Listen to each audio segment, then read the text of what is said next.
একজন বড় শরীরের পরিশ্রমী কৃষক তার সবুজ মাঠে অনেকগুলো পেঁপে গাছ লাগায়।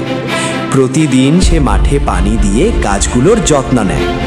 কয়েকদিনের মধ্যেই পেঁপে গাছে বড় বড় পাকা পেঁপে ধরতে শুরু করে।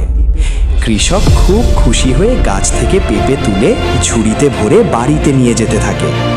হঠাৎ একদিন জঙ্গলের দিক থেকে অনেকগুলো হিংস্র নেকড়ে তার মাঠে ঢুকে পড়ে।